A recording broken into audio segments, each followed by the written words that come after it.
y acá ya lo hemos hecho varias veces en el programa, a propósito de las reformas judiciales, del establecimiento de nuevos códigos de procedimiento. En estos días se está haciendo mucho hincapié en el Código de Procedimientos en materia penal, que ayer obtuvo la sanción definitiva en la Cámara de Diputados, después de que fue tratada por la Cámara de Senadores en la semana anterior. Pero también hay otros códigos de procedimiento, uno de los cuales ya obtuvo sanción, y se están esperando los otros, como nos dijo Verónica Miranda, en los que las comisiones específicas que ha designado el Poder Ejecutivo continúan trabajando. Eh, el- Se hace mucho hincapié porque es tal vez lo que nos llega más prontamente, así incluso como información diaria, de interés que le interesa aparentemente más a la gente, que esa es la materia penal. Y el hecho de que se asegure que ahora, con el cambio de los procedimientos, la justicia penal va a mejorar. Le he pedido al doctor Rafael Berrueso, que es profesor titular de Derecho Penal de la Universidad Católica de Cuyo, que me atienda para hablar de este tema. Doctor Berrueso, buen día, ¿cómo le va? ¿Cómo está ¿Qué usted? tal? Buen día. ¿Cómo le va, Mario? ¿Qué Muy bien. Eh, ¿Tiene usted este concepto de que efectivamente mejorará el funcionamiento de la justicia con estas disposiciones que se han sancionado? Sí, en rasgos generales, el código lo que hace, nuevo, ¿cierto?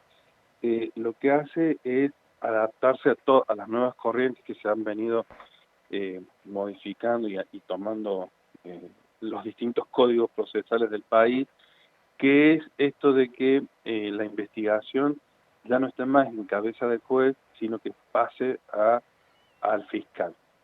Eh, Nosotros históricamente la investigación siempre estaba a cargo del juez, y el fiscal en alguna medida, en la primera parte de la instrucción, era un poco un simple espectador y no tenía mayor importancia en la investigación. Pero tenía los grandes inconvenientes que el juez era quien investigaba y quien decidía sobre algún planteo defensivo, por ejemplo. Entonces, si por ahí había alguna cuestión que podría ser haber incurrido en una nulidad del juez, era el mismo juez quien tenía que resolver su propia nulidad, lo cual era realmente a casos muy excepcionales que el juez acepte que incurrió en una nulidad o en algún error. Entonces, eh, ahora lo que se hace es, digamos, llevar lo que uno ve en los juicios orales, llevarlo a la parte de la instrucción. Es decir, que quien investigue, quien acuse, sea el fiscal, la defensa que defienda, y en el caso de planteos defensivos o de la propia fiscalía, el juez, como un tercero imparcial, pueda resolver. Entonces, se le saca esa carga subjetiva del juez y lo puede resolver de forma un poco con una visión más objetiva.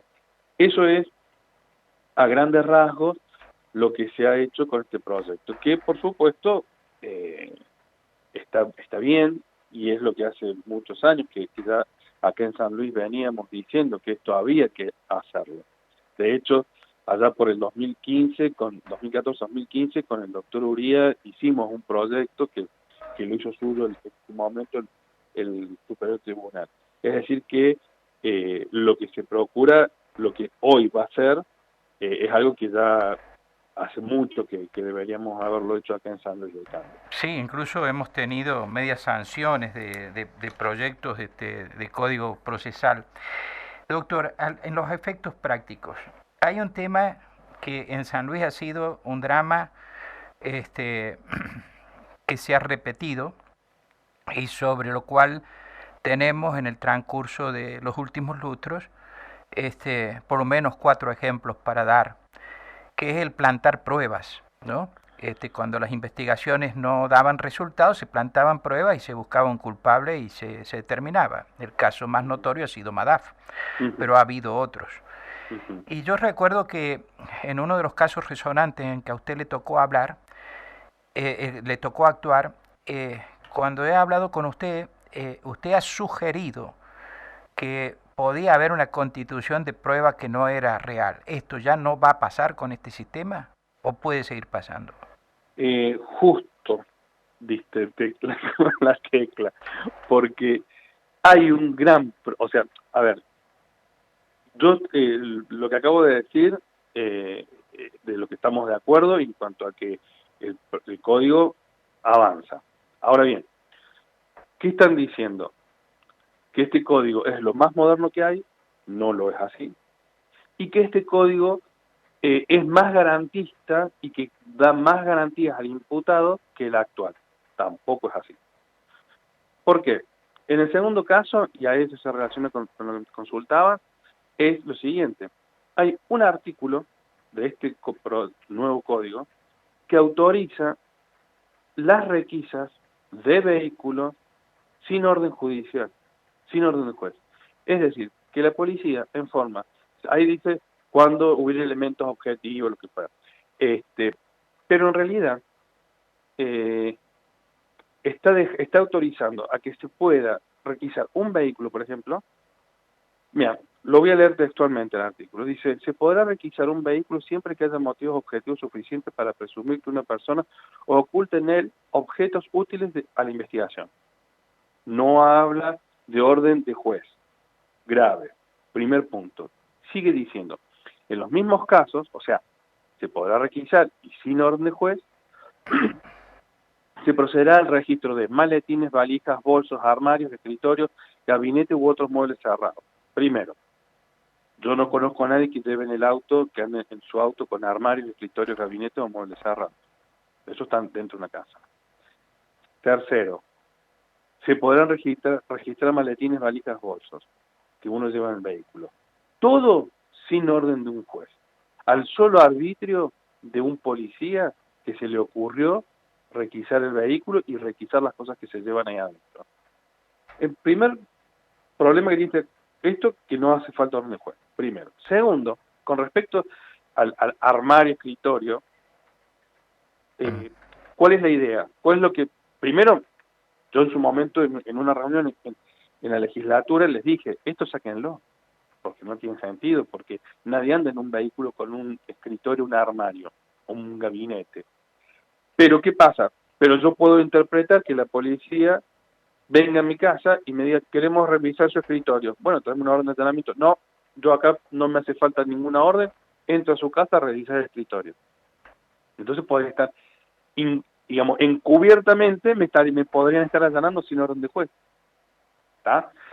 Y en segundo lugar, la policía no tiene ninguna facultad, salvo que lo ordene el juez, en meterse en el ámbito privado de una persona, en la intimidad de una persona, como es la de revisarle un maletín, una valija, un bolso. A ver, si un policía me ¿Sí pide se la podría secuestrar y pedir al juez la autorización o no? no, tiene que pedir la orden de requisa. Sí, puede haber excepciones, de eso no hay duda. Pero la regla debe ser la orden, que es así como en todos los códigos. Actualmente, en el código actual, la regla es la orden de requisa. Habrá excepciones y la policía ahí tendrá que justificar. Con esto no les va a hacer falta justificar. Entonces, por ejemplo, alguien va en su vehículo, viene la policía, documento, ábrame, a ver de una mochila, ábrame la mochila. ¿Por qué? Acabo de leer, por ejemplo, y este llevado a un caso práctico. Acabo de leer que en La Paz a dos personas que iban en un vehículo y llevaban en la mochila y se veía a simple vista que llevaban dinero, le secuestraban dólares y pesos. Sí. Porque supuestamente en el delito es delito de lavado de dinero y evasión tributaria. ¿Por qué? Primero, ¿por qué les secuestraron? ¿Por qué sospechan de que si llevan plata es lavado de dinero? Primero, transportar dinero no es delito. ¿Y si van a comprar un campo? ¿O van a hacer una operación X con ese dinero? ¿De dónde sacan que es lavado de dinero? Para que haya lavado de dinero tiene que haber un delito, un ilícito precedente. Transportar dinero no es ilícito. Evasión tributaria. Transportar dinero no es evasión tributaria. Evasión tributaria implica toda una maniobra para no mentirle al fisco y pagar menos impuestos o no pagar impuestos. pero transportar el dinero no es ilícito, no es evasión tributaria. ¿Y eso por qué lo hacen? O sea, la policía que en San Luis perfectamente con este artículo, sin ningún tipo de justificativo, ábrame la valija, ábrame el bolso. ¿Por qué? Con este artículo lo van a poder hacer. El Pacto de San José de Costa Rica, que es letra de la Constitución Nacional, claramente dice que el ámbito de la intimidad no puede ser, digamos, violado o arbitrariamente afectado. No me acuerdo la palabra exacta, Sí. pero no puede estar ser sujeto a injerencias arbitrarias. Con este artículo están haciendo eso. Con lo cual, este artículo es inconstitucional. Lo que uno está acostumbrado a ver, a veces con jóvenes, a veces no con jóvenes, es que la policía los para y le dice, ábrame la mochila, por ejemplo, cuando está en la calle. Eso lo vemos. Sí. A ver, ¿cuál es el motivo, razón o circunstancia por los cuales vos pensás, vos policía, pensás que yo llevo algún objeto producto de un ilícito y que al policía lo habilite a requisarme? Ninguno. Entonces esa requisa es nula, inconstitucional y nula.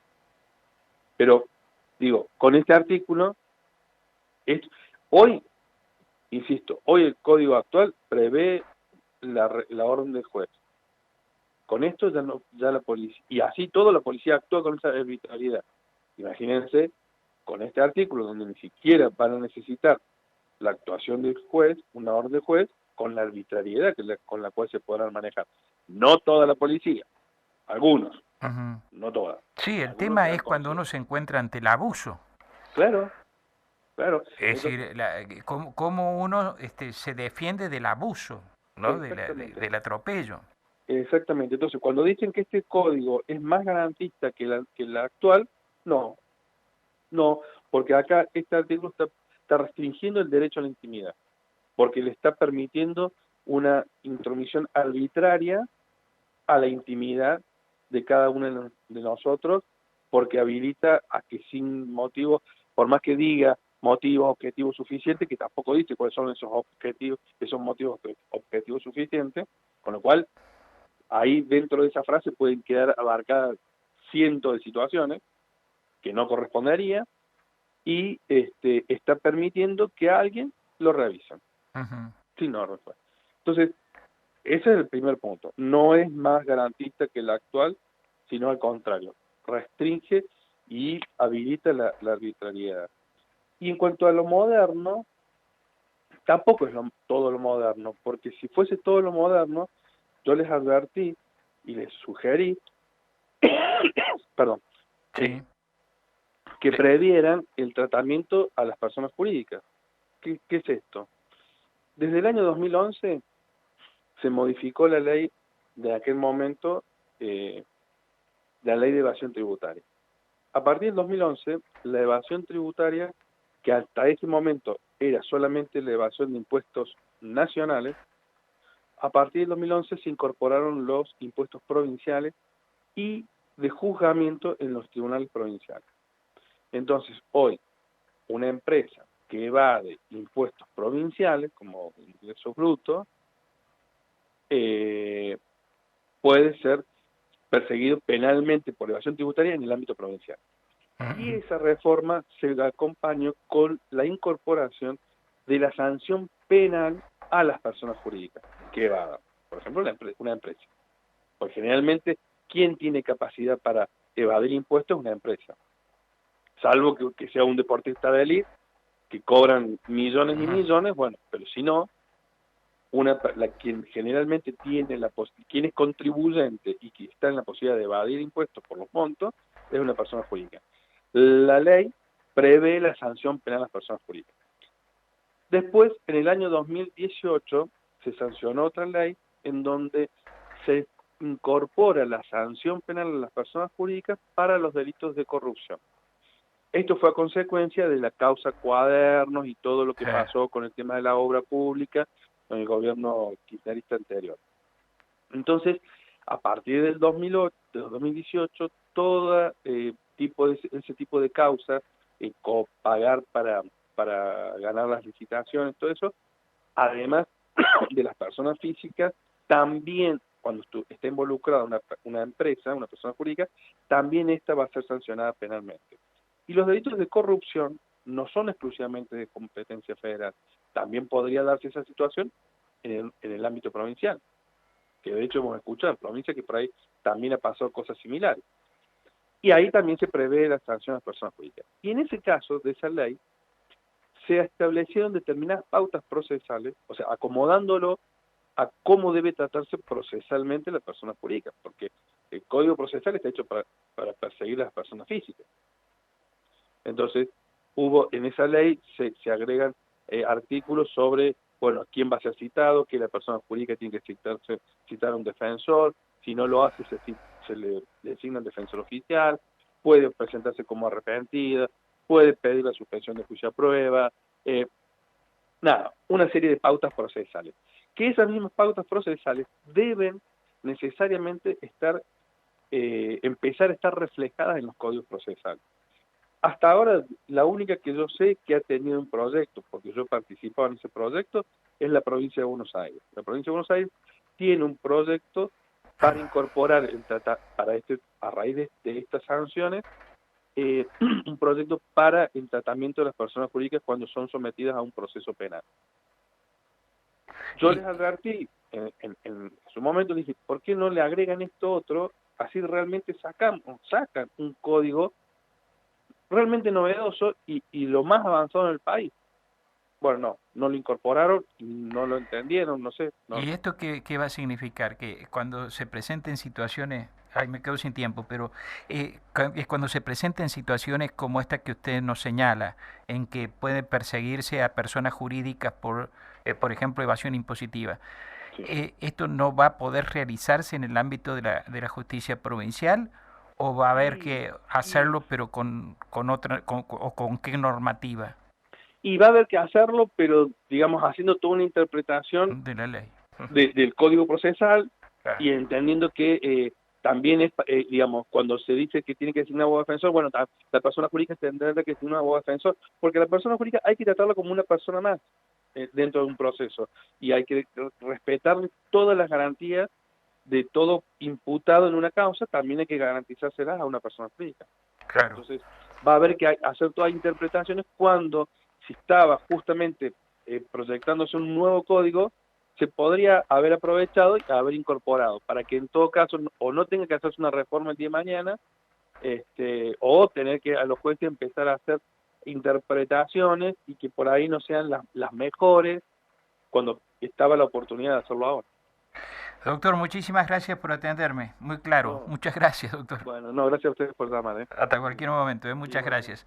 El doctor Rafael Báez Rueso, que es profesor titular de Derecho Penal de la Universidad Católica de Cuyo, estuvo esta mañana aquí en Nada Secreto en Radio Universidad.